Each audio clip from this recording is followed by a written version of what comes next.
نحمدہ ونصلی ونسلم علی رسولہ الکریم اما بعد فقال النبی صلی اللہ علیہ وسلم عن انس بن مالک رضی اللہ عنہ خادم رسول اللہ صلی اللہ علیہ وسلم عن النبی صلی اللہ علیہ وسلم قال لا یؤمن احدکم حتی یحب لاخیہ ما یحب لنفسہ رواہ البخاری و مسلم۔ LOE.92 چینل کے جملہ معزز و مکرم ناظرین، السلام علیکم ورحمۃ اللہ وبرکاتہ۔ ناظرین گرامی، اسلامی اخوت اور اصلاح معاشرہ کی تعلیمات پر مشتمل بخاری اور مسلم کی متفق علیہ حدیث مبارکہ تلاوت کرنے کا شرف حاصل کیا ہے۔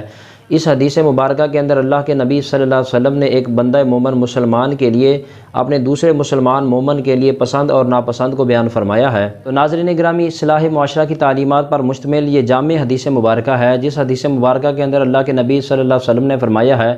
کہ جو ایک مومن مسلمان اپنے لیے پسند کرتا ہے، اسے چاہیے کہ وہ دوسرے مسلمان بھائی کے لیے بھی وہی پسند کرے۔ فرمایا لا یؤمن احدکم، اس کو اللہ کے نبی صلی اللہ علیہ وسلم نے ایمان کے ساتھ مشروط کر دیا۔ فرمایا لا یؤمن احدکم، فرمایا کہ تم میں سے اس وقت ہرگز کوئی بھی شخص مومن مسلمان نہیں ہو سکتا حتی یحب لاخیہ،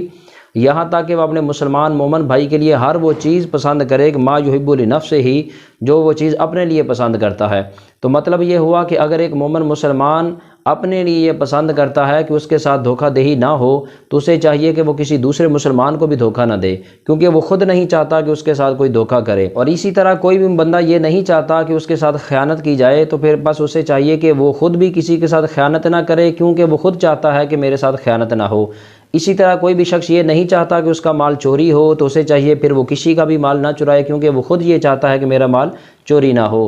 کوئی بھی شخص یہ نہیں چاہتا کہ اس کے ساتھ لڑائی جھگڑا قتل و قتال کیا جائے، اسے چاہیے کہ وہ دوسرے مسلمان بھائی کے ساتھ بھی لڑائی جھگڑا قتل و قتال اور فساد نہ کرے، اس لیے کہ وہ خود اس چیز کو ناپسند کرتا ہے۔ اور ناظرین گرامی، اسی طرح کوئی بھی شخص یہ نہیں چاہتا کہ اس کا مال کوئی دوسرا بندہ غصب کر لے، تو بس اسے چاہیے کہ وہ بھی کسی کا مال غصب نہ کرے، اس لیے کہ وہ خود اپنے لیے بھی اس بات کو پسند نہیں کرتا۔ اور اسی طرح وہ نہیں چاہتا کہ اس کے ساتھ کوئی وعدہ کر کے وعدے کی خلاف ورزی کرے اور وعدے کی پاسداری نہ کرے، تو بس اسے چاہیے کہ وہ کسی دوسرے مسلمان بھائی کے ساتھ بھی وعدہ کر کے وعدہ خلافی نہ کرے اور وعدے کی پاسداری کرے اور عہد وفا کرے، کیونکہ وہ خود نہیں چاہتا کہ اس کے ساتھ کوئی وعدہ خلافی کرے۔ علی ھذا القیاس، اس کا دائرہ کار بڑا وسیع ہے، اس کا کرائیٹیریا بڑا وسیع ہے، یعنی کہ ہر شخص یہ چاہتا ہے کہ کوئی بھی نقصان دہ، کوئی بھی ناپسندیدہ عمل اس کے ساتھ نہ ہو۔ تو جب وہ خود اپنے لیے یہ چاہتا ہے کہ اس کے ساتھ ایسا نہ ہو، تو پھر اسے چاہیے کہ وہ کسی دوسرے مسلمان بھائی کے ساتھ بھی ایسا نہ کرے۔ اس لیے اللہ کے نبی صلی اللہ علیہ وسلم نے اس کو ایمان کے ساتھ مشروط کرتے ہوئے فرمایا لا یؤمن احدکم، فرمایا کہ تم میں سے کوئی بھی شخص اس وقت تک مومن ہی نہیں ہو سکتا